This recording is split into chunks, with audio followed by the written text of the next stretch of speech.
2 கொரிந்தியர் 11ஆம் வசனங்கள் 14, 15. இதில் வியப்பு என்ன? சாத்தான் கூட ஒளியை சார்ந்த தூதனாக நடிக்கிறானே.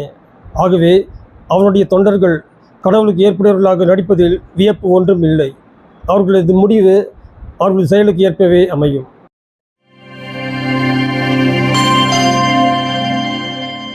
இயேசுவின் தாய் மரியா ஒரு கிறிஸ்துவ பெண்ணா? இல்லை, இல்லவே இல்லை. அவர் மரிக்கும் வரை திருமுழுக்கு எடுக்கவே இல்லை. எனவே அவர் ஒரு கிறிஸ்தவர் அல்ல, மாறாக அவர் யூத மார்க்கத்தை சேர்ந்த ஒரு பெண் ஆவார். இவ்வாறாக நான் கூறவில்லை, மாறாக ஆண்டவராக இயேசு கூறுகின்றார், தூய ஆவியானவர் கூறுகின்றார், பரிசுத்த வேதாகமம் கூறுகின்றது. இதை குறித்த முழு விவரங்களை இப்பதிவுகளில் நாம் கண்டு வருகிறோம்.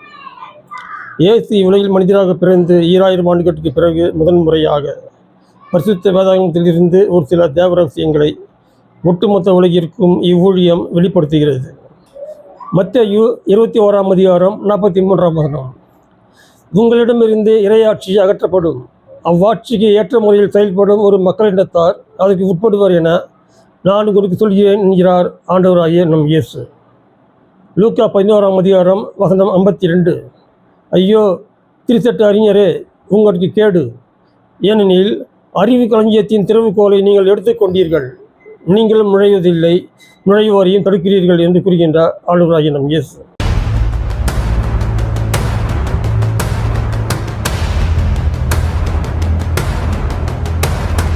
த கிரேட்டஸ்ட் ஃபைனல் ரிவைவல் மினிஸ்ட்ரிஸ் வழங்கும் வேதங்களும் அதில் பூதங்களும். The original greatest final revival, அதாவது உலகின் அதிபிரமாண்ட மாபெரும் இறுதி எழுப்புதல் நற்செய்தி. இறைமகன் இயேசுவின் நாமத்தில் நிகழ்வை காணவிருக்கும் உங்கள் அனைவருக்கும் ஸ்தோத்திரங்களை தெரியப்படுத்திக் கொள்கிறேன். இந்த ஊழியத்தின் சார்பாக உங்கள் அனைவரையும் வருக வருக என வரவேற்கின்றேன்.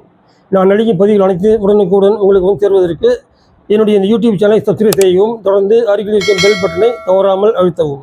இப்பதிவின் தொடர் எண் 5. இப்பதிவின் தலைப்பு: இயேசுவின் தாய் மரியா ஒரு கிறிஸ்துவ பெண் அல்ல, மாறாக யூத மார்க்கத்தை சேர்ந்த பெண் ஆவார்.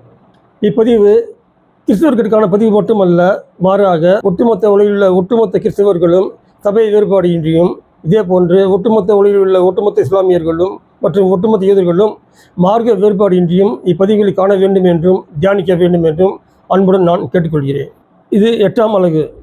இவ்வலகின் தலைப்பு: நம் கடவுளாக வையப்பட்ட மோசேவிற்கு கட்டக்கூடாத ஆலயமும் மற்றும் மரியாவிற்கு கட்டப்பட்டுவிட்ட ஆலயமும். இதனைத் தொடர்ந்து இதே பதிவில் மேலும் பற்பல அலகுகள் வரவுள்ளன. அவை அனைத்தையும் சபை மற்ற மார்க்க வேறுபாடு இன்றி அனைவரும் தவறாமல் காண வேண்டும் என்றும் தியானிக்க வேண்டும் என்றும் இறைமகன் இயேசுவின் இனிய நாமத்தில் ஆபிரகாமின் வம்சாவளி மார்க்கத்தினர் அனைவரையும் நான் கேட்டுக்கொள்கிறேன். இவ்வூழியமானது ஒப்பற்ற ஈடு இணையற்ற சர்வ வல்லமையுள்ள ஆண்டவராகிய இயேசு ஒரு கத்தோலிக்க சொன்னாகிய என்னை வைத்து ஏற்படுத்தியுள்ள ஒரு உன்னதமான ஊழியம் இது. இனி பதிவுக்குள் நாம் சொல்கிறோம். கடைசி சில அளவுகள் நம்ம என்ன பார்த்தோம்னு சொன்னாக்கா, இயேசுவின் தாய் மரியா ஒரு கிறிஸ்துவ பெண் அல்ல என்றும், மாறாக யூத மார்க்கத்தை சேர்ந்த பெண் என்றும் பரிசுத்த வேதாகமத்தில் கூறப்படும் 3 வசனங்களை பார்த்து தியானித்து அதை பற்றி விவரங்கள் நாம் தெரிஞ்சுக்கிட்டோம் இல்லையா? அந்த பதிவை எடுத்து முடித்த பிறகு நம் ஆண்டவர் கொடுத்த ஞானத்தை இப்போது இந்த பதிவில் நான் சொல்லி கொள்கின்றேன். அதாவது யோவான் 2ஆம் அதிகாரம் வசனங்கள் 1 முதல் 5 வரை. இந்த வசனங்களை பற்றி பார்த்தா சொன்னாக்கா காணா ஒரு விஷயம் வருது. அதாவது இதில் 4ஆம் வசனத்தில் பார்த்தீங்கன்னு சொன்னாக்கா, இயேசு தம் தாய் மரியாவை பார்த்து ஒரு கேள்வி கேட்குறாரு. பெண்ணே, அது ஸ்திரீயே, உனக்கும் எனக்கும் என்னன்னு கேட்குறாரு. ஆனால் 1986 வருஷத்துக்கு முன்னே பிரிண்ட் அவுட் ஆன கத்தோலிக்க கிறிஸ்தவ பைபிளில் இந்த வசனம் அப்படியே இருக்குது. ஆனால் 86க்கு பிறகு பிரிண்ட் அவுட் ஆன கத்தோலிக்க கிறிஸ்தவ பைபிளில் இந்த வசனம் எடுக்கப்பட்டு விட்டு மாற்றப்பட்டு விட்டு வேறு வசனம் கொடுக்கப்பட்டது. அதாவது அங்கே ஸ்திரீயே, அதாவது பெண்ணே என்று சொல்லப்பட்ட அந்த வசனமானது எடுக்கப்பட்டு அங்கே அம்மா என்ற மரியாதைக்குரிய வார்த்தை கொடுக்கப்பட்டிருக்குது. 2வது, உனக்கும் எனக்கும் என்ன இயேசு கேட்குற கேள்வியை அந்த வார்த்தையை எடுத்துகிட்டு வசனத்தை எடுத்துகிட்டு அதுக்கு பதிலாக அதை பற்றி நாம் என்ன செய்ய முடியும் சொல்லிட்டு இயேசு கேட்குற மாதிரி புதுசாக வேற ஒரு வசனத்தை எழுதியிருக்காங்க. அது இவங்க எழுதியிருக்காங்களே தவிர பைபிளில் இருக்கிறது அப்படி சொல்ல. பைபிள் சொல்கிறது ஸ்திரீயே உனக்கும் எனக்கும் என்ன, அதாவது பெண்ணே உனக்கும் எனக்கும் என்னன்றது வசனம் தான் பைபிள் சொல்லப்பட்டது. அதுதான் நம்ம ஆளுங்க 86 வருஷத்துக்கு பிறகு யாரும் மாற்றிருக்காங்க. அது யாரும் தெரியல. அதுக்கான தண்டனையை அவங்க அனுபவிப்பார்கள். அப்படி இயேசு தன்னுடைய பரிசுத்த கனிதாயை பார்த்துட்டு உனக்கும் எனக்கும் என்னன்னு கேட்குறாருன்னா ஏன் அப்படி கேட்குறாரு அப்படின்னா கேட்டால் என்ன அர்த்தம்? அதாவது உனக்கும் எனக்கும் என்ன உறவுன்னு கேட்குறாரு, வேறு ஒன்றும் இல்லை. அப்படியா அந்த உறவு, அந்த உனக்கும் எனக்கு என்ன உறவுன்னு தெரியும் கேட்குறது தெரியுமா? அதாவது நான் திருமுழுக்கு எடுத்து கிறிஸ்துவன், நீ திருமுறை கிடைக்காத யூதர், அதனால உனக்கு எனக்கு என்னன்னு கேட்குறாரு. புரியுதா? நான் திருமுறை கிடைச்ச கிறிஸ்தவன், நீ திருமுறை கிடைக்காத யூதர், அதனால உனக்கு எனக்கு என்னன்னு கேட்குறாரு. வேறு ஒன்றும் இல்லை. சரி, அப்படின்னாக்கா மற்ற யூதர்கள் யாருக்கிட்டே ஐக்கியமா இல்லையா? எல்லா யூதர்கிட்டலாம் விருப்பம் இருந்தார். இப்போ பார்த்தாக்கா அதுவும் நிச்சயமாக கிடையாது. எல்லா யூதர்கிட்ட ஐக்கியமாக தான் இருந்தார். அது என்ன காரணம் சொன்னாக்கா, அவங்களுக்கும் இயேசுக்கு சம்மந்தம் இல்லை. அவங்க வேறு, இயேசு வேறு, மனித இயேசு வேறு. அதனால அவங்க கூட ஐக்கியமாக இருந்தார். ஆனால் இயேசுவின் தாய் மாதிரி அப்படி இல்லை. பரிசுத்த கன்னி பெண்ணாவின் தான் பெற்றெடுத்த தாய் இல்லையா? அப்படி இருந்தும் இவர் திருமுறைக்கு எடுக்காத காரணத்தினால் இயேசு அவர் மேல் மனம் கசந்தார். அதனால தான் அப்படி கேள்வி கேட்டார். லூக்கா 19ஆம் அதிகாரம் வசனங்கள் 1 முதல் 10 வரை தியானிச்சிங்கன்னு சொன்னாக்கா, சக்கேயு என்ற ஒருத்தர் இருக்கார். இயேசு வழியாக போகிறப்போ அவர் மரத்து மேலே ஏறி சக்கேயு இயேசு பார்க்குறாரு இல்லையா? அப்போ இயேசு மரத்துக்கு போய் நின்று சக்கேயு இறங்கிவான்னு கூப்பிட்றாரு. அவரும் இறங்கி வர்றாரு. இயேசு என்ன சொல்கிறாரு, நான் உங்கள் வீட்டுக்கு வரணும்னு சொல்கிறாரு. அவரும் கூப்பிட்றாரு. உடனே அவர் கூட வீட்டுக்கு போகிறாரு. அங்கே விருந்து சாப்பிட்றாங்க இல்லையா? சாப்பிட்ட பிறகு அந்த வீட்டுக்கு ரட்சிப்பை மீட்பு வந்துன்னு சொல்கிறார் இல்லையா இயேசு? இப்படியாக அதாவது தாமாக சக்கேயை அழைத்து சக்கேயை வீட்டுக்கு போன இயேசு இப்படியாக தம் தாய் மரியாதை சந்திப்பதற்காக தம் தாய் மரியாதை வீட்டுக்கு போனார்னு பார்த்தாக்கா இல்லவே இல்லை. தம் தாய் மரியாதை சந்திக்க 3 வருஷம் ஊழி செஞ்ச வரைக்கும் அவர் அம்மா வீட்டு போய் பார்க்கவே இல்லை. அப்படி இப்படி சொன்னாக்கா கத்தோலிக்க கிறிஸ்தவ கேட்பாங்க, அது எப்படி அந்த அம்மா ஆச்சு, இவர் பிள்ளை ஆச்சு, எப்படி போய் பார்க்காம இருப்பாங்க, பேசாமல் இருப்பாங்க, இவங்க கேள்வி கேட்பாங்க. நியாயமான கேள்வி கேட்பாங்க, இல்லைன்னு சொல்லலை. ஆனால் இயேசு அப்படி போய் பார்த்ததா பைபிள் சொல்லலை. ஒன்று. ரெண்டாவது, அந்தம்மா இயேசு பார்த்து வராங்க. அதாவது மத்திய 12ஆம் அதிகாரத்தில் பாருங்கள், அந்தம்மா இயேசு பார்த்து வராங்க. இயேசு கேட்குறாரு, என் தாய் யாருன்னு கேட்குறாரு. அந்தம்மா பார்க்க வரப்போ கூட அப்படிங்கிறப்போ இவர் போய் அந்தம்மா பார்த்துருப்பாருன்னு சந்தேகம்தான். அதனால் இயேசு இப்படியாக மரியாவை மேன்மைப்படுத்தவில்லைன்னு நான் சொல்லி வர்றேன். நான் அடுத்து சென்ற அளவில் நம்ம என்ன பார்த்தோம், இன்னொரு விஷயத்தை என்ன பார்த்தோம்னு சொன்னாக்கா, வேளாங்கண்ணி, பாத்திமா, லூர்து நகர் போன்ற இடங்கள் காட்சி கொடுத்து அற்புதம் செய்தது உண்மையில இயேசுவின் தாய் மரியா அல்ல என்றும், மாறாக அவை அனைத்தும் அந்த வடிவில் வந்த போலிகள் என்றும், அது சாத்தர்கள்னு சொல்லி பல வசனங்கள் ஆதரவுகளை பார்த்தோம் இல்லையா? அதை பற்றி மேலும் நாம் பார்க்க வேண்டியிருக்குது. அதை குறித்து இதை பற்றி நம்ம பார்க்க போகிறோம். அதாவது வேளாங்கண்ணி போன்ற இடத்துல காட்சி கொடுத்த அந்த சக்திகளை போப்பார்களும் அவர் தலைமையிலான கத்தோலிக்க அத்தனை பேருமே விழுந்து வணங்குறாங்க இல்லைங்களா? அப்படி ஏன் விழுந்து வணங்குறீங்கன்னு சொல்லி அவங்களை கேள்வி கேட்டாக்கா அதுக்கு நியாயமான பதில் சொல்லுவாங்க. அவங்க சொல்லாமல் இருக்க மாட்டாங்க, கண்டிப்பாக நியாயமான பதில் சொல்லுவாங்க. அதாவது அவர் கன்னிப்பெண்ணாகவே இருந்து இயேசுவை பெற்றெடுத்தாராம், இயேசுவின் வாழ்வுக்காக தம் வாழ்க்கை அர்ப்பணித்தாருன்னு சொல்லி சொல்கிறாங்க. அது உண்மைதான். ஆனால் பாருங்கள், அவர் ஏதோ ஊழியம் செஞ்சார பார்த்தாக்கா எந்த ஊழியம் செய்யலை. இதே நேரத்தில் ஏதாவது அற்புதம் செஞ்சார, ஐசியம் செஞ்சார பார்த்தா அதுவும் இல்லை. ஆனால் இயேசுவின் சூழல்கள் பாருங்கள், இயேசுக்காக எவ்வளோ ஊழியம் செஞ்சாங்க, பாடுபட்டு மறிச்சாங்க, ரத்தம் செஞ்சாங்க, உயிரையும் கொடுத்தாங்க, எத்தனையோ அற்புதம் செஞ்சாங்க, ஐசியங்கள் செஞ்சாங்க. இவங்களுக்கெல்லாம் கடமை புனித பட்டத்தை கொடுத்துட்டு பின்னாடி தள்ளிட்டு இயேசுவோட அம்மா மரியா சும்மா காண ஒரு திருமணத்தில் பரிந்து பேசுகிறாங்க. அந்த ஒரு வார்த்தை விஷயத்துக்காக அந்த அம்மா தூக்கி பரலோகத்துக்கும் புலத்துக்கும் ராணி நினைக்கிட்டாங்க. அந்த அம்மா பாருங்க, பவுல் அப்போஸ்தலன் பாருங்கள், இயேசு மரித்து அடக்கம் செய்யப்பட்டு ஊழியத்திலிருந்து பரலோகத்துக்கு போன பிறகு தான் ஊழியத்துக்கு வந்தார் இவர். அப்படிப்பட்ட எவ்வளோ அற்புதம் செஞ்சார், எவ்வளோ அதிசயம் செஞ்சார், எவ்வளோ ஊழியம் செஞ்சார், கடைசியில் அடிப்பட்டு செத்தார் இயேசுக்காக. அப்படிப்பட்டவங்க சும்மா ஒரு சிம்பிளாக புனிதர் பட்டம் கொடுத்து வரம் கட்டியாச்சு. ஆனால் இயேசுவின் தாய் மாதிரியே இந்த மாதிரி ஒன்றுமே செய்யலை. அப்படி இருந்தும் இவங்க அந்த அம்மா உயர்த்தினதுக்காக ஒரு பாயிண்ட் தேவைப்படுத்திங்களுக்கு. அந்த ஒரு பாயிண்ட் என்ன சொன்னால், காண ஒரு கல்யாணத்தில் பரிந்து பேசினாங்க, அவ்வளோதான். அதுக்காக தூக்கி அந்த மாதிரி தலை வச்சுட்டு பரலோகத்துக்கும் புலத்துக்கும் ராணின்னு சொல்லி இவங்களை முடிச்சு விட்டாங்க. அந்த அம்மாவுக்கு கேட்டாக்கா ஏற்று முடிச்சு விட்டா சொல்கிறாங்க. இது எப்படி ஏற்றுக்க முடியும்னு தெரியல நம்மளால.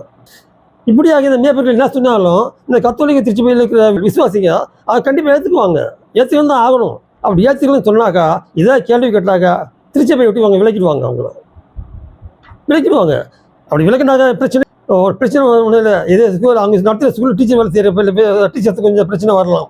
மற்றபடி விசுவாசிகளுக்கு என்ன பிரச்சனை சொன்னாக்கா, இதா செத்த பிறகு கடல் தேசத்துக்கு இடம் கிடைக்காதுன்னு இல்லை, கிறிஸ்தவர்களுக்கு கல்லறையில் இடம் கிடைக்காது. அதுக்காக தான் பல்லு கட்டுக்கிறாங்க, அவங்க இடம் கிடைக்க வேண்டியது பெரிய கவர்மெண்ட் ஜனங்களுக்கு. அதனால என்ன சொன்னால் ஏற்றுன்னு போகிற அளவுக்கு ஜனங்க வந்துட்டாங்க. இதுலேருந்து இப்படிப்பட்ட சூழ்நிலையிலேருந்து மனித கிறிஸ்தவர்கள் மனம் மாற வேண்டும். அதாவது நம்ம கடவுளை ராஜ்யம்தான் முக்கியமே தவிர கல்லறையும் முக்கியம் நம்மளுக்கு. அந்த எண்ணம் நமக்கு இருந்தாவே நிச்சயம் நம்ம நல்லா கிறிஸ்தவர்களாக வாழ்வோம், மறிப்போம். இல்லைன்னு சொன்னாக்கா, நான் கல்லறைக்காக இடம் தரணும்னு சொன்னாக்கா நம்முடைய நடவடிக்கைகள் அதுக்கேற்ற வாடிக்கையில் இருக்க நடைமுறையாக இருக்காது. இதனால் நம்ம ஸ்ரீபஸ்தருடைய நடவடிக்கைகளை நம்ம ஆண்டவர் ஏற்றுக்கிறாருன்னு சொல்லி பார்த்தாக்கா நிச்சயமே ஏற்றுக்க மாட்டார். அதனால் இந்த வருஷத்தை தொடர்ந்து பார்க்கலாம் நம்ம. அதாவது கத்தோலிக்க கிறிஸ்தவர்கள் மரியாதை வணங்கும் போது எத்தனை மரியாக்களை வணங்குறாங்கன்னு சொல்லி அவங்க கேள்வி கேட்டாக்கா அதை பற்றி ஒரு விளக்கமான பதில் சொல்ல அவங்களால முடியாது. பைபிள் எப்படி பார்த்தாக்கா எத்தனை மரியா இருக்காங்க? ஒரே ஒரு மரியா தான். அதனால ஒரு மரியாதை தான் நாங்கள் வணங்கணும்னு சொல்லுவாங்க. அது உண்மைதான். ஆனால் உண்மை என்ன தெரியுமா? விசுவாசத்தின் அடிப்படையில் அவர்கள் வணங்குவது ஒரு மரியாதை தான். ஆனால் அவங்களுக்கே தெரியாமல் குருட்டுத்தனமாக 2 மரியாதைகளை வணங்கி இருக்கிறாங்க. அந்த மரியாதை அதை வந்து ஏற்கனவே தன்னை பதிவில் நான் சொல்லிட்டேன். நான் மறுபடியும் இப்போ சொல்கிறேன். நான் அதாவது உண்மையான மரியாதைன்னா யார், போலியான மரியா யாருன்னு சொன்னாக்கா, உண்மையான மரியா பரிசுத்த வேதாகமத்தில் இருக்கிற மரியா. இந்த மரியா உயிரோடு இருந்த மரியா இல்லையா? அடுத்து இதோ ஆண்டவன் அடிமையை சொல்லி அடிமையாக ஒப்பு கொடுத்தவங்க இல்லையா? நம்ம தாழ்த்தினவர் இவர் உண்மையான மரியா. ஆனால் வேளாங்கண்ணி போன்ற இடத்துல காட்சி கொடுத்து அற்புதம் செய்த மரியா இப்படிப்பட்ட மரியாதை பார்த்தாக்கா நிச்சயமாக இல்லவே இல்லை. அதனால் இவர் போலி மரியா என்ற உண்மையை நாம் அறிய வேண்டும். பைபிளில் பாருங்கள், மரியா இது ஆண்டவன் அடிமை தானே ஒப்பு கொடுத்தாங்க இல்லையா? கடவுள் முன் தாழ்த்தினார் இல்லையா? அப்படிப்பட்ட மரியா. ஆனால் வேளாங்கண்ணியில் பாருங்கள், காட்சி கொடுத்த மரியா கடவுள் முன் தாழ்த்தினாரா? இல்லவே இல்லை. என்ன சொன்னாங்க? கடவுளுக்கு என்ன கோயில் கட்டுறீங்க, என்ன கோயில் கட்டுங்க சொன்னாங்க. இல்லை, கடவுளுக்கு என் கோயில் கட்ட என்ன கோயில் கட்டு சொன்னாங்க. இப்போ இந்த மரியாவும் அந்த மரியாவும் ஒரே மரியாதை தானா? யோசனை பண்ணி பாருங்க. கடவுள் முன் தன்னை தாழ்த்திய மரியா எங்க, கடவுளுக்கான ஆலயத்தை தனக்கு கட்டுன்னு சொல்ல முடியும் மரியா எங்க? இதை வச்சே இந்த மரியா வேற அந்த மரியா வேற என்ற உண்மையை நான் மறிய வேண்டும்.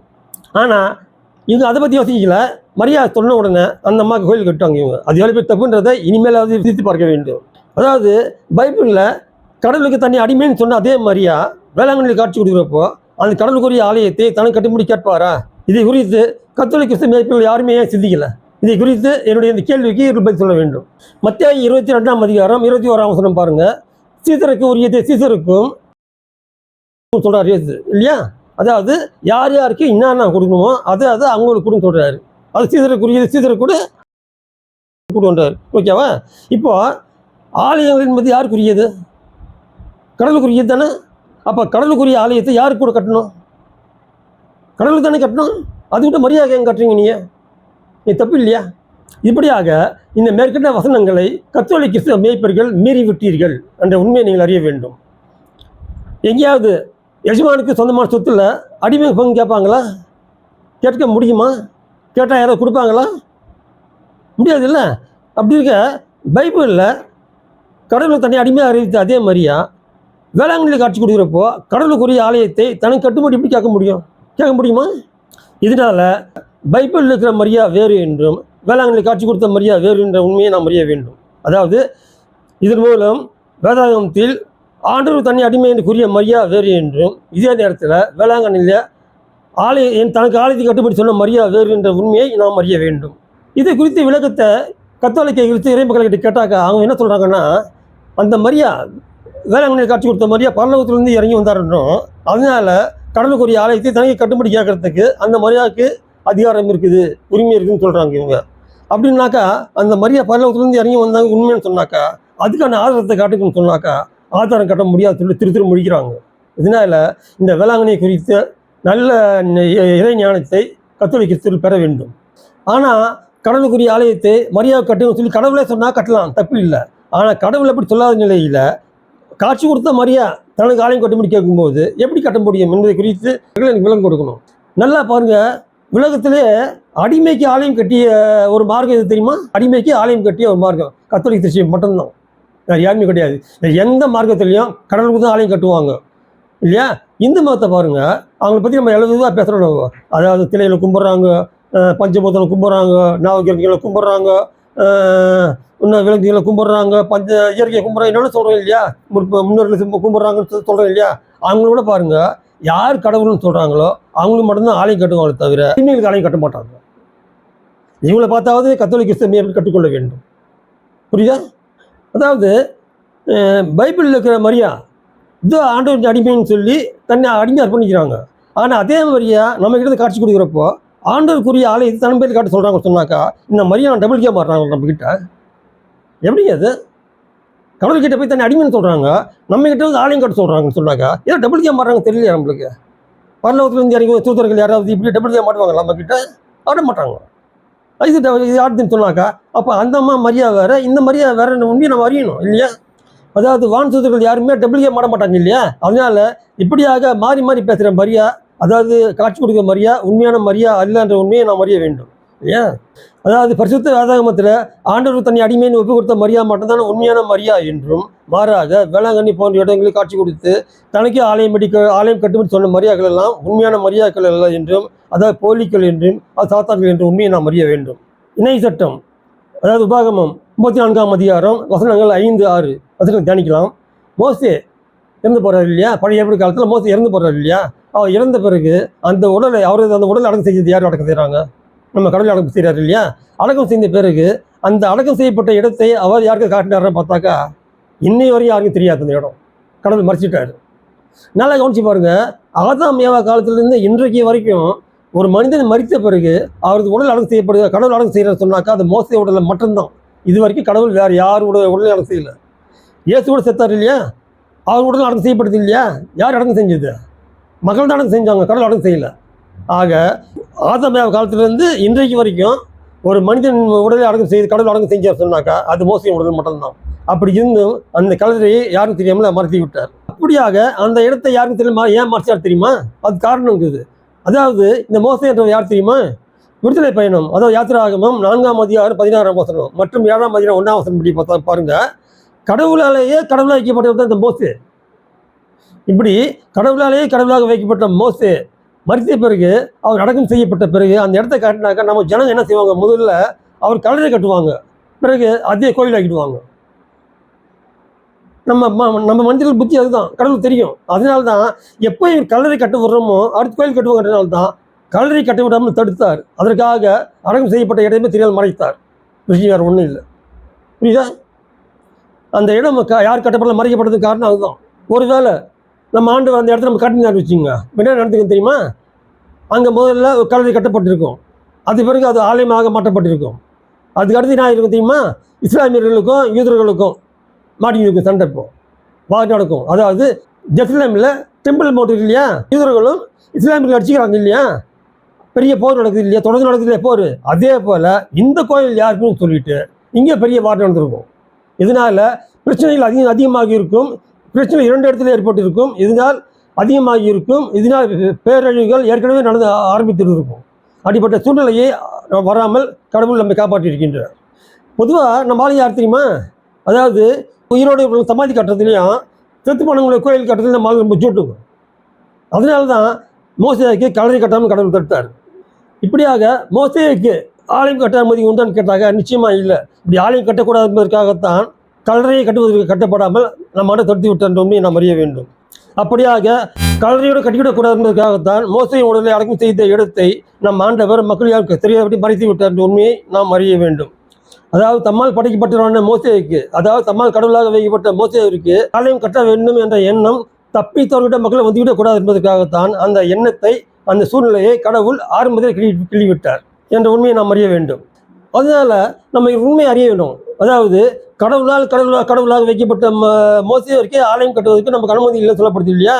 அப்படி இருக்க இயேசு தம் தாய் மரியாவை கடவுளாக வச்சிருக்காருன்னு பார்த்தாங்க, இல்லவே இல்லை. அப்படி இருந்தால் நாம் போனவர் அவருக்கு புனித பட்டம் கொடுத்துட்டு அவருக்கு கோயிலை கட்டுறது எந்த விதத்தில் நியாயம்? இவருக்கு அனுமதி கொடுத்தது யார்? இது குறித்து பதில் சொல்லுவார் அவர்? இத்தனையும் மரியாண்டவர் யார்? ஒரு கிறிஸ்துவ பெண்ணா? இல்லை, யூத மார்க்கத்தை சேர்ந்த பெண். அப்படிங்கிறப்போ கிறிஸ்துவுக்கான ஆலயங்களை யூதரான மரியா கட்டுவதற்கு நம் போப்புக்கு அனுமதி கொடுத்தது யார் என்பதை இவர்கள் பதில் சொல்லணும். இவர்கள் பதில் சொல்லுவார்களா? இவங்களை கேட்டால் இன்னும் சொல்லுவாங்க, மத்தேயு 16ஆம் அதிகாரம் 18ஆம் வசனத்தை மேற்கோள் கட்டுவாங்க. அதாவது மண்ணுலகிலையும் தடை செய்வது விண்ணுலகிலும் தடை செய்யப்படும், மண்ணுலகிலையும் அனுமதிப்பது விண்ணுலகிலும் அனுமதிக்கப்படும் சொல்லிட்டு இயேசு பதில் சொன்னார் இல்லையா? அந்த வசனத்தை மேற்கோள் காட்டுவாங்க. அதாவது போப்பவர்கள் நீங்கள் எது செஞ்சாலும் பரலோகத்தில் ஏற்றுக்கொள்ளப்படும் என்று இவங்க சொல்லுவாங்க. ஆனால் உண்மையாக அதுதான் பார்த்தாக்கா நிச்சயம் உண்மை இல்லை. ஏன்னா அந்த வசனத்தை நல்லா பாருங்கள், பேதுருவின் மேல் திருச்சபை கட்டப்பட்டுக்குதா இல்லை திருச்சபையின் மேல் பேதுரு வைக்கப்பட்டுக்காருன்னு பார்த்தாங்க. நல்லா கவனித்து பாருங்கள், பேதுருவின் மேல் தான் திருச்சபை கட்டப்பட்டுக்குதே தவிர திருச்சபையின் மேல் பேதுரு வைக்கப்படவில்லை. அதனால் மேலிருக்கும் திருச்சபைக்கு தான் கீழிருக்கும் பேதுரு கட்டுப்பட்டவரை தவிர கீழிருக்கும் பேதுருவுக்கு மேலிருக்கும் திருச்சபை கட்டுப்பட்டது அல்ல என்ற உண்மையை நாம் அறிய வேண்டும். ஓகேவா? அதனால பைபிள் என்ன சொல்லுதோ, பைபிள் வசனங்கள் என்ன சொல்லுதோ, விசுவாசம் என்ன சொல்லுதோ அதுக்கு கட்டுப்பட்டு பேதுரு இது உலகிலே செய்தாலும் அது உண்மையிலே ஏற்றுக்கொள்ளப்படும். ஆனால் பைபிளில் சொல்லாத எந்த விஷயத்தை செஞ்சாலும் பைபிள் இல்லாத பைபிள் வசனங்களுக்கு கட்டுப்படாமல், விசுவாசங்களுக்கு கட்டுப்படாமல் பைபிள் சொல்லாத எந்த விஷயத்தை போப்பார்கள் செய்தால் இந்த உலகில் செய்தாலும் அது விண்ணுலகில் ஏற்றுக்கொள்ளப்பட மாட்டாது என்ற உண்மை அவரே அறிய வேண்டும். ஏன்னு சொன்னாக்கா மத்தேயு 28ஆம் அதிகாரம் 18ஆம் வசனத்தில் பாருங்கள், மரித்த இயேசு உயிர்த்து எழுந்து 40 நாள் கழிச்சு பரலோகம் போகிறார் இல்லையா, அந்த கடைசி நேரத்தில் சொன்ன வசனம் இது. அதாவது உலகின் அனைத்து அதிகாரமும் தமக்கே கொடுக்கப்படுங்க சொல்கிறாரு.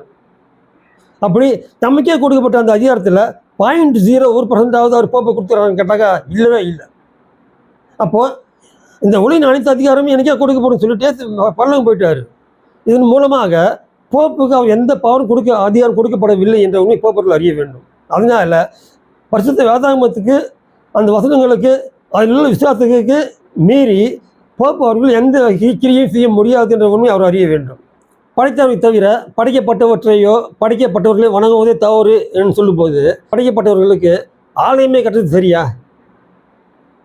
அதாவது மனிதர்களை நாம் வணங்கவே கூடாது, வணங்குவதே தவறுன்னு சொல்லும்போது அவங்களுக்கு நம்ம ஆலயம் கட்டுறோமே சரியா? இது இயேசுவின் தாய் மரியாவுக்கு நீங்களே புனித பட்டம் கொடுக்குறீங்க, நீங்களே திருமணம் செய்து வைக்கிறீங்க, நீங்களே ஆலயம் கட்டுறீங்க, நீங்களே அதுக்கு மெழுகுவத்தி ஊதுவத்தி மரியாதை செய்கிறீங்க, நீங்களே அதுக்கு அலங்காரங்கள் செய்கிறீங்க, நீங்களே பொருத்தனை செய்கிறீங்க, நீங்கள் சீரியல் செட்டு லைட் அலங்காரங்கள் செய்கிறீங்க, நீங்களே வாழ்த்து பாக்கள், மகிமை பாக்கள், தியான பாக்கள், ஆராதனை பாக்கள், நன்றி பாக்கள் பாடுறீங்க, நீங்களே 4 நாள் ஜபம் ஏறெடுக்கிறீங்க, நீங்களே முட்டி போட்டு முழங்கால் படிக்கிட்டு ஜபம் சொல்கிறீங்க, நீங்களே ஜபமாலை சொல்கிறீங்க, நீங்களே 4 நாள் எடுக்கிறீங்க, நீங்களே மாதாவின் மாதம், ஜபமாலை மாதம், மாதாவின் நாள் செய்கிறீங்க, நீங்களே மண்டாட்டு மலை சொல்கிறீங்க, திருவிழா எடுக்கிறீங்க, நீங்களே தேர் எடுக்கிறீங்க. இதில் ஆலய சுற்றுப்பவனி, ஊர் சுற்றுப்பவனி, உலக சுற்றுப்பவனி எல்லாமே நீங்களே செய்யிட்டு கடவுளுக்கு சித்தம் சொல்கிறீங்க. கேட்டாக்கா ஒரே வார்த்தை கடவுள் சித்தம் சொல்கிறீங்க. எப்படி அது கடவுள் சித்தம் சொல்கிறீங்கல்ல, அதுக்கு ஆதாரம் காட்ட முடியுமா உங்களால்? ஒரே ஒரு ஆதாரம் காட்டுங்க பார்க்கலாம். முடியாது உங்களால். ஏன்னு சொன்னாக்கா கடவுளுக்குரிய ஆலயங்களை தம் பெயர்கள் கட்டும்படி அதுன்னு கேட்குறப்பவே அது உண்மையான மரியாதைகள் தானேன்னு சொல்லிவிட்டு கத்தோலிக்க அமைப்புகள் யாருமே ஏன் சிந்திக்கவில்லை, ஏன் கேள்வி கேட்கவில்லை சொல்லுவாங்களா? இவங்க சிந்திக்க மாட்டாங்க, கேள்வி கேட்க மாட்டாங்க. ஏன்னு சொன்னாக்கா அது உலக ஆசையை வாரியாகி கொடுத்துருச்சு இவங்களுக்கு. இவங்களும் உலக ஆசைக்கு அழைகிறாங்க தவிர பல ஒரு ராஜ்யத்துக்கு இவங்க எதிர்பார்க்கறதே கிடையாது. இவங்க எதிர்பார்க்குற உலக ஆசையை அது வாரி கொடுக்குறது இல்லை. அதுக்கிட்ட எந்த கேள்வி கேட்க மாட்டாங்க. அது கோயில் கட்ட சொன்னால் கோயில் கட்டிட்டாங்க அவங்க. இப்படியாக உலக ஆசையை அது வாரி கொடுத்தப்போ அதை வாங்கிட்டேன் இவங்க. அதுக்கப்புறம் அதுக்கப்புறம் எந்த கேள்வி கேட்பாங்களா? அதுக்கிட்ட கேள்வி கேட்க மாட்டாங்க. இவங்களுக்கு என்ன எதிர்பார்க்குறது, உலக ஆசை எதிர்பார்த்த உலக ஆசை கிடச்சி போச்சு இவங்களுக்கு. அதுக்கு தாய் சொல்ல வேண்டியதானே. அதனால தான் அது கேட்டபடி கோயில் கட்டுவாங்க இவங்க.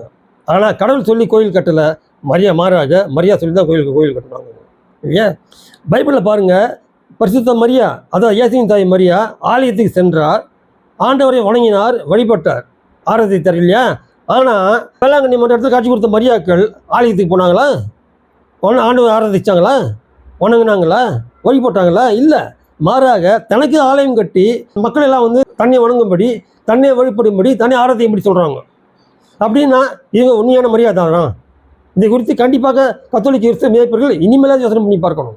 அடுத்து மத்தேயு 17ஆம் அதிகாரம் 1-8 வரைக்கும் வசனத்தை பார்த்துங்க. பாருங்கள், இயேசு தம் சீடர்கள் 3 பேரை கூட்டின்னு மலை மேலே போகிறாரு. அங்கே தோற்றம் மாறுறாரு. இங்கே பாருங்கள், சாதாரண விஷயம். எல்லாம் படிச்சுட்டு போயிட்டே போவாங்க. பைபிள் சர்ச்சில் எல்லா மேய்ப்பர்களும் சரி இந்த விஷயத்தை படிச்சுட்டு போயிட்டே இருப்பாங்க. இது ஒன்றும் பெரிய விஷயம் இல்லைன்னு. அங்கே நல்ல கவனிங்க, இங்கே மட்டும் நமக்கு 6 விஷயம் சொல்லப்படுது. முக்கியமான விஷயங்கள் 6 விஷயங்கள் சொல்லப்படுது. என்ன சொல்லுதுன்னு பார்க்கலாம். பாருங்கள், இயேசு தம் சீடர்கள் 3 பேரை கூப்பிட்டுக்கின்னு மலை மேலே ஏறி போகிறாரு இல்லையா? அங்கே போய் தோற்றம் மாறுகிறார். தோற்றம் மாறும்போது அங்கே 2 ஜாம்பவான்கள் வராங்க. யார்? 1 எலியா, 2வது மோசே. நான் அவங்களுக்கு ஜாம்பவான்னு புரிஞ்சுன்னு சொல்ல மாட்டேன். ஏன்னா இயேசு சொல்லியிருக்காரு ஏற்கனவே, கடவுளை தவிர பரிசுத்தர்கள் யாருமே இல்லைன்னு சொல்லியாச்சு இயேசு. அதனால அவருக்கு போட்டி போடுற மாதிரி மனிதர்கள் யாருமே பரிசுத்தவானும் புனிதம் சொல்ல மாட்டான். அதனால் இவங்க பெருமைக்குரியவர்கள், இயேசு பார்க்க வந்த தூதர்கள். அதனால் இவங்களுக்கு ஜாம்பவான்கள்னு சொல்கிறேன் நான். சரி, இந்த 2 பேர் யார் தெரியுதில்ல? அதாவது மோசே ஒருத்தர், எலியா ஒருத்தர் இல்லையா? இதில் மோசேன்றவர் யார்? ஆதாம். இப்போ சொன்னேன், ஆதாம் ஏவா காலத்துலேருந்து இன்றைக்கு வரைக்கும் மரித்த மனிதர்களில் ஆண்டவர்களால் அடக்கம் செய்யப்பட்ட ஒரே நபர் மோசே மட்டும்தான், வேறு யாரும் இல்லை சொன்னேன் இல்லையான்னு. ரைட்டு. அப்படிப்பட்ட மோசே இங்கே வந்தார் இல்லையா? அடுத்து கூட வந்தார் யாருன்னாக்கா எலியா இல்லையா? இந்த எலியா யாருன்னு சொன்னாக்கா இவருக்கு இந்த உலகத்து கலர் இருக்குதான்னு கேட்டாக்கா இவருக்கு கலர் இல்லை. ஏன்னு சொன்னாக்கா இவர் மறிக்கவே இல்லை, மாறாக பரலோகத்துக்கு எடுத்துக்கொள்ளப்பட்டார். இது பைபிள் சொல்லப்பட்டிருக்கு இல்லையா? ஸோ இங்கே 2 பேருமே இங்கே வராங்க இல்லையா? இந்த இடத்துல நமக்கு 6 விவரம் சொல்லப்பட்டு சொன்னேன் இல்லையா? அதில் முதல் விவரம் என்ன சொல்ல என்னன்னு பார்ப்பீங்க. பேதுரு என்ன சொல்கிறாரு? இயேசுவை பார்த்து, ஆண்டவரே இங்கே 3 பேர் நீங்கள் இருக்கீங்க, 3 பேருக்கு 3 கூடாரம் கட்டலாம்னு கேட்குறாரு இல்லையா? 3 பேருக்கு 3 கூடாரம் கட்டலாம்னு கேட்குறாரு. அதுக்கு ஏசு அனுமதி கொடுத்தாரா? அனுமதி கொடுக்கல. அதனால பேதுரு என்ன செஞ்சார்? கூடாரம் கட்டினாரா? கட்டலை. பேதுரு அனுமதி கேட்டார். ஏசு அனுமதி கொடுக்கல தெரியுமா உனக்கு? ஏசு அனுமதி கொடுக்கல தெரியுமா உங்களுக்கு? ஏன் அங்கே பேதுரு என்ன கேட்குறாரு? அவங்களுக்கு ஆலயம் கட்டலாம்னு கேட்டார்? இல்லை, கூடாரம் கட்ட அனுமதி கேட்டார். அப்படி கூடாரம் கட்ட அனுமதி கேட்டும் ஏசு கூடாரம் கட்டவங்களுக்கு அனுமதி கொடுக்கவில்லை. இதுலேருந்து நமக்கு என்ன தெரியுது? இது போல் தூதர்கள் பரலோகத்திலிருந்து இறங்கி வந்தால் கூட அவங்களுக்கு ஆலயம் கட்டுவதற்கு அல்ல, மாறாக கூடாரம் கட்டுவதற்கு கூட நமக்கு அனுமதி கொடுக்கவில்லை என்ற விஷயத்தை நாம் அறிய வேண்டும். ஓகேவா? ஆலயம் கட்டுறதுக்கு இல்லை, கூடாரம் கட்டுறதுக்கு நம்ம அனுமதி இல்லை என்றது நம்ம தெரியல. ஆனால் வேளாங்கண்ணி, பாத்திமா, லூர்து நகர் போன்ற இடத்துல பாருங்கள், காட்சி கொடுத்த தகுதிகளுக்கு கூடாரம் இல்லை, நம்ம ஆலயம் கட்டியாச்சு. நல்லா பாருங்கள், கூடாரம் கட்டுறதுக்கு நம்ம அனுமதி கொடுக்கப்படவில்லை. ஆனால் நம்ம என்ன செஞ்சிருக்காங்க? ஆலயம் கட்டியிருக்காங்க.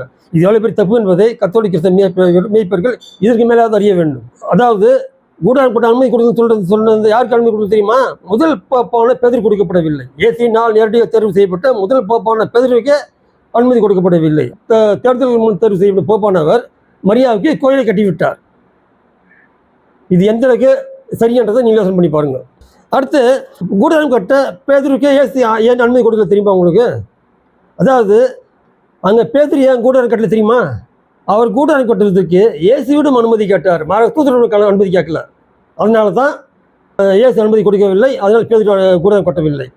இதே போல் இப்போ வேளாங்கண்ணி, பாத்திமா, லூர்து நகர் போன்ற இடங்களெல்லாம் வந்து காட்சி கொடுத்த இந்த சக்திகள் நம்ம ஆலயம் கட்டும்படி கேட்ட பிறகு நம்ம மேய்ப்பர்கள் இயேசுக்கிட்ட போயிட்டு என்ன ஆண்டவர் அந்த சக்தியில் அப்படி ஆலயம் கட்டப்பட்டு கேட்குதுங்க, கட்டலாமான்னு சொல்லி கட்டியிருந்தாக்கா நம்ம ஆண்டவராக இயேசு அனுமதி கொடுத்திருக்க மாட்டார். அதனால் அங்கு ஆலயம் கட்டப்படாமல் நிறுத்தப்பட்டிருக்கும். ஆனால் இவங்க இயேசுக்கிட்ட அனுமதி கேட்டாங்கன்னு சொன்னாக்கா அனுமதி கேட்கவே இல்லை. மாறாக மரியா சொன்ன உடனே அதையே தலைமுறை எடுத்துக்கிட்டு கோயில் கட்டுறாங்க இவங்க. இப்படியாக அங்கே தவறு நடந்து விட்டது. இன்னொரு விஷயத்தை பாருங்கள், அங்கே மோசேவும் எல்லையாவும் தோன்றி காட்சி விடுவாங்க இல்லையா? அப்போவே கூட கட்டுறது அனுமதி கேட்டார். ஆனால் அப்போவே கூட கட்டுவது அனுமதி கொடுக்கப்படவில்லை. ஆனால் இப்போ வேளாங்கண்ணி போன்ற இடத்துல பாருங்கள், என் காட்சி கொடுத்து போயிட்டு 300 வருஷத்துக்கு மேலே ஆகுது.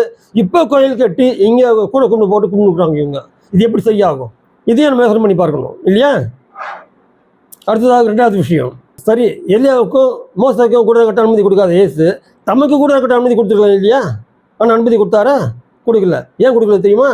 எப்போ எலியாவுக்கும் மோசேக்கும் அதை மக்களுக்கு இணையாக தமக்கு கூட கட்ட அனுமதி கேட்டாங்களோ இயேசு அதை அப்போ நிராகரித்து விட்டார். அதாவது எசாயா 42:8 என்ன சொல்லுது பாருங்க, நானே கடவுள், எனது மகிமையை யாருக்கு விட்டு கொடுக்க மாட்டேன்னு சொல்கிற கடவுள் சொல்கிறார் இல்லையா?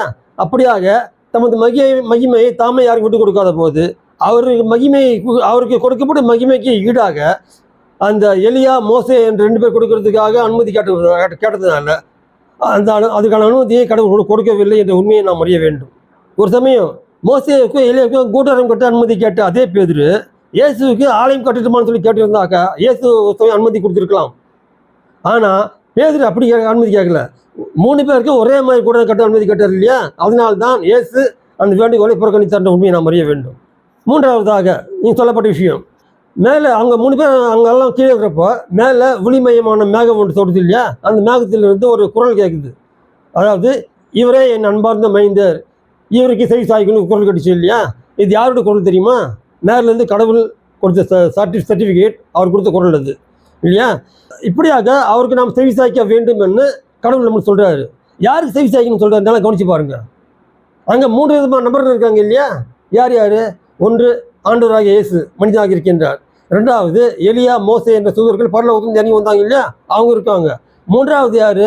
இயேசுவின் சீடர்கள், உயிரோடு இருக்கிற சீடர்கள், பேதுரு மற்றும் 2 பேர் 3 பேர் இருக்காங்க இல்லையா? இந்த 3 விதமான நபர்கள் அங்கே இருக்கிறப்போ அங்கே கடவுள் சொல்கிறாரு, இவரே அன்பார்ந்த மைந்தர், இவருக்கு செவி சாய்க்கணும்னு சொல்கிறாருன்றப்போ நம்ம யாருக்கு செவி சாய்க்கணும்?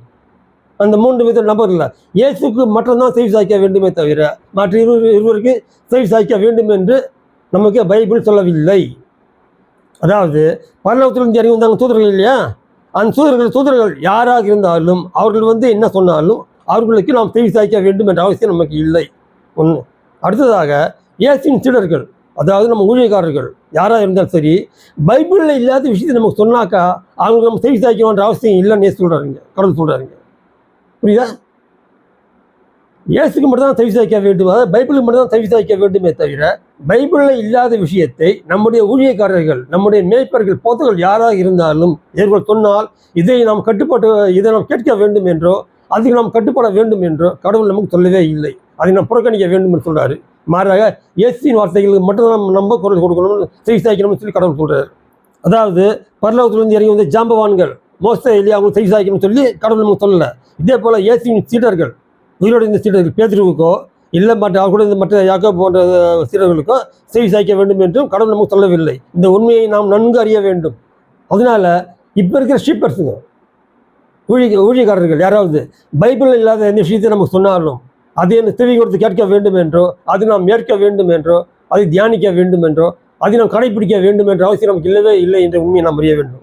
அடுத்து நான்காவதாக, அந்த வானத்தில் தூதர்கள் வராங்க இல்லையா, அவங்க தூதர் இறங்கி வந்த பிறகு அங்கேருந்து இயேசுவின் சீடர்கள் யாராவது எழுந்து அவங்களுக்கு என்ன மரியாதை சொன்னாங்களா? ஸ்தோத்திரம் சொன்னாங்களா? வணக்கம் சொன்னாங்களா? அவங்ககிட்ட பேசினாங்களா? முட்டி போட்டு ஜெபம் பண்ணாங்களா? அதான் நம்ம ஜெபிக்கிறோம் இன்னைக்கு, எங்களுக்காக வேண்டிக் கொள்ளும், எங்களுக்காக வேண்டிக் கொள்ளும், எங்களுக்காக வேண்டி சொல்லி ஜெபிக்கிறோம். அவங்க ஜெபிச்சாங்களா? இல்லவே இல்லை இல்லையா? இதனால இப்படியாக ஒரு தூதர்கள் யாருக்கும் நம்ம எந்த ஒரு மரியாதை செய்ய வேண்டிய அவசியம் இல்லை என்ற உண்மையை நாம் அறிய வேண்டும். ஓகேவா? அடுத்து ஐந்தாவதாக, இப்படியாக தூதர்கள் வந்தப்போ இயேசுவின் சீடர்கள் யாரும் அவங்களுக்கு எந்த மரியாதை செய்யலை இல்லையா? இயேசு அவங்கள பார்த்து, ஏன் பசுமா உட்காந்துக்கிறீங்க, அவங்களுக்கு அவங்க சோத்திரம் சொல்லுங்க, வணங்க சொல்லுங்க, வாழ்த்து சொல்லுங்க, அவங்ககிட்ட போய் ப்ரே பண்ணுங்க, அவங்களுக்கு டீ காஃபி கொடுங்க, அவங்களுக்கு என்ன ஸ்நாக்ஸ் கொடுங்க சொன்னார் இயேசு? ஒன்றும் சொல்லலையே. அப்படின்னு என்ன அர்த்தம்? அவர்களை நாம் மதிக்க வேண்டும் என்ற அவசியம் இயேசு நமக்கு சொல்லவில்லை என்ற விஷயத்தை நாம் அறிய வேண்டும். அவர்களுக்கு எந்த முக்கியத்துவம் நாம் கொடுக்க வேண்டும் என்று இயேசு நமக்கு சொல்லவில்லை என்ற உண்மையை நாம் அறிய வேண்டும். இப்படியாக ஒரு விஷயத்தில் அவங்க சொல்லப்படுத்துங்க. ஆறாவதாக சொல்லப்பட்ட விஷயத்தை பாருங்க. அங்கே தூது வந்தாங்க இல்லையா, மோசே எலியாவும். அப்படி வந்தவர்கள் இயேசுகிட்ட வந்து யாராவது ஒருத்தருக்காக பரிந்து பேசுனாங்களா? யாரோ ஒருத்தருக்காக ஆண்டவர் அவங்களுக்காக இப்படி செய்யுங்க வந்து யாரும் பரிந்து பேசுனாங்களா? இல்லவே இல்லை. வந்தாங்க இயேசு கிட்ட வந்து இயேசு பட போகிற பாடத்தை பற்றி பேசிட்டு போயிட்டாங்க இல்லையா? இப்போ கண்ணுக்கு தெரிந்து வந்து தூதர்களே இயேசு கிட்ட யாருக்காவது பரிந்து பேசவில்லை என்று இருக்கும்போது, இப்போ கண்ணுக்கு தெரியாத எங்கேயோ இருக்கிற பரலோகத்தில் எங்கேயோ கண்ணுக்கு தெரியாமல் எங்கேயோ இருக்கிற இயேசு கிட்ட கண்ணுக்கு தெரியாமல் எங்கே இருக்கிற மரியா பரிந்து பேசுகிறாங்க, 1008 பரிந்து பேசுகிறாங்கன்னு சொல்லி இப்போ சொல்கிறாரு. எதை அடிப்படையாக வைத்து இப்போ சொல்கிற விஷயம் தெரியப்படுத்த வேண்டும். இதுதான் கண்ணுக்கு தெரிஞ்சு வந்து தூதர்கள். பைபிள் சொல்லுது, மோசே வந்திருக்காரு, எலியா வந்திருக்காங்க, வந்து யாருக்காக பரிந்து பேசவில்லை. அப்படி இருக்கும்போது எங்கேயோ இருக்கிற பரலோகத்தில் எங்கேயோ இருக்கிற இயேசுகிட்ட எங்கேயோ இருக்கிற மரியா எங்கேயோ நம்மளுக்கு பரிந்து பேசுகிறாங்கன்னு சொன்னாக்கா இது ஆதாரபூர்வமாக நிரூபணம் செய்யப்பட வேண்டும். இல்லை என்றால் இப்படிப்பட்ட வார்த்தைகளை கத்தோலிக்க மேய்ப்பர்கள் திரும்ப பெற வேண்டும். அதனால வேளாங்கண்ணி போன்ற இடத்துல காட்சியளித்து அற்புதம் செய்த அந்த சக்திகள் உண்மையான இயேசுவின் தாய் மரியாதாகவே இருந்தாலும் கடவுளுக்குரிய ஆலயத்தை கடவுள் கட்டுப்படி சொல்லாமல் எப்போ தனக்கு கட்டுப்படி சொல்லிச்சோ அப்போதே அவற்றை நாம் புறக்கணித்திருக்க வேண்டும் என்ற உண்மையை கத்தோலிக்க மேய்ப்பர்கள் அறிய வேண்டும். அதனால இந்த இடத்துல ஆண்டவராக இயேசு நம்ம சொல்லப்பட்ட 6 விஷயத்தில் நம்ம சுருக்கம் பார்க்கலாம். அதாவது இயேசு மலை மேலே போய் தோற்றம் மாறுறாரு இல்லையா? இந்த இடத்துல ஆண்டவராக இயேசு நமக்கு சொல்லப்படும் 6 விவரங்களை பார்த்தோம் இல்லையா? அதை பற்றி இப்போ சுருக்கமாக கோவையாக படுத்த முடிக்கலாம். முதலாவதாக, பரலோகத்திலிருந்து இறங்கிய தூதர்கள் யாராக இருந்தாலும் அவர்களுக்கு ஆலயம் அல்ல, மாறாக கூடாரம் கட்டுவதற்கு கூட நமக்கு அனுமதி கொடுக்கப்படவில்லை. எனவே நாம் கூடாரம் கட்டக்கூடாது. ஆனால் வேளாங்கண்ணி போன்ற இடங்களில் மரியாதைக்கு ஆலயம் கட்டப்பட்டிருக்கிறது. இது சட்டப்படி குற்றம் என்ற உண்மையை நாம் அறிய வேண்டும். இரண்டாவதாக, கடவுளுக்கு செய்யும் எந்த ஒரு மகிமைக்கும் ஈடாக மனிதர்கள் நாம் செய்யக்கூடாது. மாறாக மனிதர்களுக்கு நாம் குறைந்த அளவுக்கு மகிமை செய்ய வேண்டும். அதனால கடவுளுக்கு இணையாக மரியாதை கிட்ட ஜெபிக்கிறது, மற்ற புனிதர்கிட்ட ஜெபிப்பதை கத்தோலிக்க கிறிஸ்தவர்கள் நிறுத்திக் கொள்ள வேண்டும். மூன்றாவதாக, பரலோகத்திலிருந்து வர தூதர்கள் யாராக இருந்தாலும் தம்மை தூதமைப்பை கடவுளை பற்றி பேசாமல் தம்மை குறித்து பேசுகிறாங்கன்னு சொன்னாக்கா அவர்களுக்கு நாம் செவி சாய்க்கக்கூடாது என்ற உண்மையை நாம் அறிய வேண்டும். நான்காவதாக, மறுத்து விட்டு இப்படிப்பட்ட யாராவது ஒருவர் தூதர்களாக நம்மகிட்ட வர முடியாது, அப்படி வந்தாலும் அவர்களுக்கு நாம் எந்த மரியாதை செய்ய வேண்டிய அவசியம் இல்லை மற்றும் அவர்களுக்கு எந்த மகிமையும் செய்ய வேண்டிய அவசியம் இல்லை என்ற உண்மையை நாம் அறிய வேண்டும். ஐந்தாவதாக, இப்படியாக வருகின்ற தூதர்கள் யாரிடமும் நாம் ஜெபிக்கவே கூடாது என்ற உண்மையை நாம் அறிய வேண்டும். அதனால இப்படியாக வரும் இவர்களுக்கு நாம் எந்த மரியாதையும் மகிமை செலுத்த வேண்டிய அவசியம் இல்லை என்பதனால வேளாங்கண்ணி போன்ற இடத்தில் காட்சி கொடுத்த அந்த சக்திகள் உண்மையான இயேசுவின் தாய் மரியாதையாகவே இருந்தாலும் அவர்களுக்கு நாம் எந்த மரியாதையும் மகிமை செலுத்த வேண்டிய அவசியம் இல்லை என்ற உண்மையை நாம் அறிய வேண்டும். ஆனால் உண்மையான மரியாதை இல்லை, மாறாக போலியாக வந்த மரியாதைக்கு நாம் இப்படிப்பட்ட மகிமை செய்து கொண்டிருக்கிறோம் என்றால் இது மிகப்பெரிய குற்றம் என்ற உண்மையை நாம் அறிய வேண்டும். இதை குறித்து இன்னும் மேல் பல விவரங்கள் பார்க்க வேண்டியிருக்கிறது. ஆனால் நேரம் அதிகமாகிவிட்டதால் இத்தோடு இந்த அலகை நான் முடித்துக் கொள்கிறேன். மேற்கொண்டு நான் பார்க்க வேண்டியவை அடுத்த அலகில் வரும் என்று தெரிவித்துக் கொள்கிறேன். அந்த பதிவை காண வேண்டும் என்றும் தியானிக்க வேண்டும் என்றும் உங்களை நான் கேட்டுக்கொள்கின்றேன். இந்த அலகை நான் முடித்துக் கொள்கிறேன். எல்லா புகழும் இறைவனுக்கே. இயேசுவே இறைமகன். ஆமேன். அல்லேலூயா. நன்றி. வணக்கம்.